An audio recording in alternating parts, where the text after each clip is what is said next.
Hey everyone, in today's video, we're putting a trading strategy to the test, one that combines the triple KAMA setup with the MACD indicator. We'll be coding the entire strategy in Python, optimizing it using Freqtrade, and running backtests to see how it actually performs in the market. Before we explain the strategy, let's first break down the key indicators we'll be using. 1. Kaufman's Adaptive Moving Average, KAMA. The KAMA, short for Kaufman's Adaptive Moving Average, is a type of moving average that adapts to market volatility. Unlike the traditional SMA or EMA, the comma becomes smoother in sideways markets and more responsive in trending conditions. We'll use 3 different comma periods to identify trend strength and direction. 8 comma. This is our fastest line. It reacts quickly to price changes and gives early signals. 13 comma. A mid-range line that balances sensitivity and stability. 21 KAMA, the slowest line. It confirms the trend direction. When the 8 is greater than 13 is greater than 21, we consider the trend strongly bullish. On the flip side, when the 8 comma is below the 13 comma and the 13 is below the 21 comma, we consider that a bearish trend. 2. MACD. Moving Average Convergence Divergence.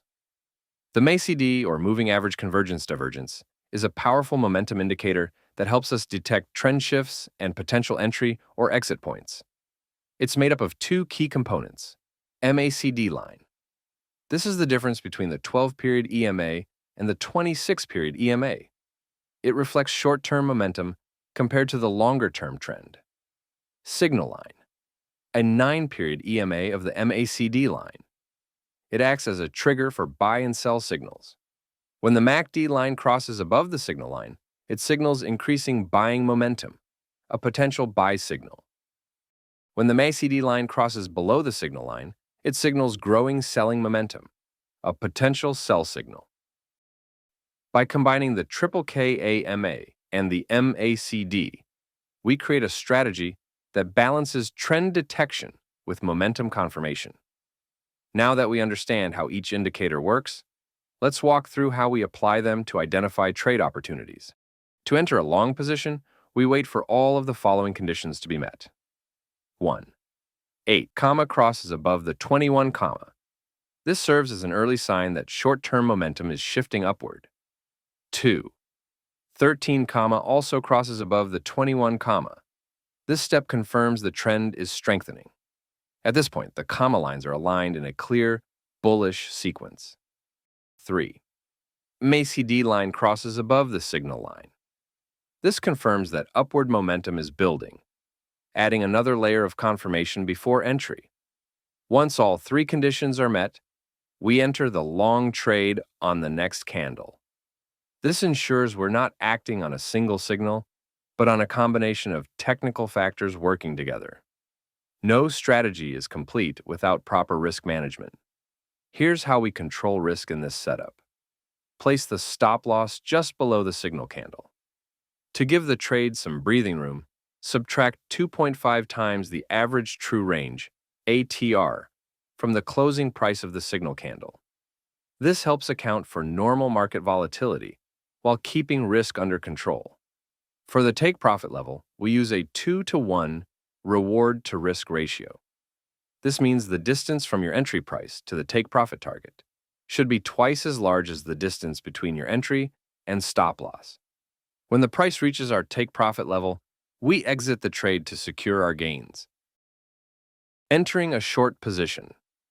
To go short, we wait until all of the following happen. The 8 comma crosses below the 21 comma. This shows that the short-term momentum is starting to turn downward.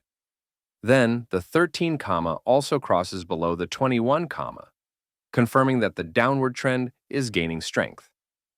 At this stage, the KAMA lines line up clearly in a bearish order.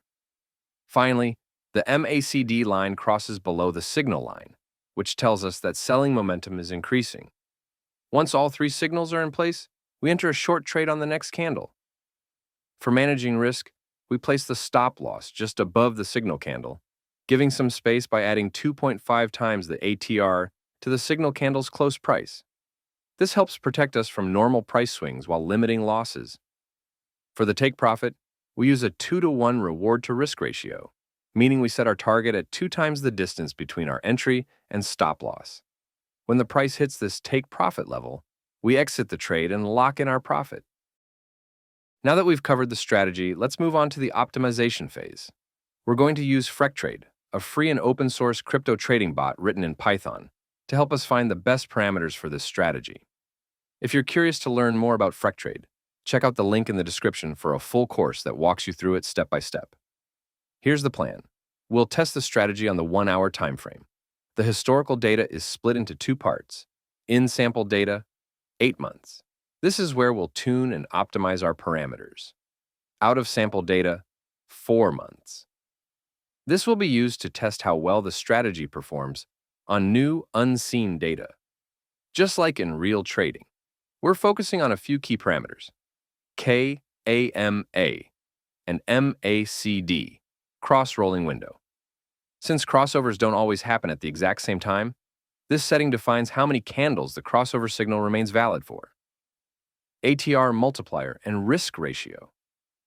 These values help set realistic and adaptive stop-loss and take-profit levels based on market volatility and risk preferences. We'll use Freqtrade's built-in HyperOpti tool to test different combinations of these settings. The goal is to maximize profit while keeping drawdown as low as possible. Once we've found the best parameters, we'll run a backtest to see how the strategy performs using those optimized settings. All right, let's take a closer look at the backtesting results. The backtest was run on BCH perpetual futures using a 1-hour time frame, covering the past year with the optimized settings. Now, let's break down the results. The strategy returned a 214% total profit over the year. In comparison, the market itself dropped by 14% during the same period. The maximum drawdown was 16.96%, which means the strategy experienced some pullbacks, but overall, it managed risk well and remained profitable.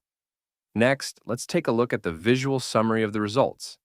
This strategy was optimized using 8 months of in-sample data, then tested on 4 months of out-of-sample data. This helps ensure the strategy isn't just fitted to historical data, but can also adapt to new market conditions. If you'd like to download the Freqtrade strategy file, be sure to check out the link in the description below.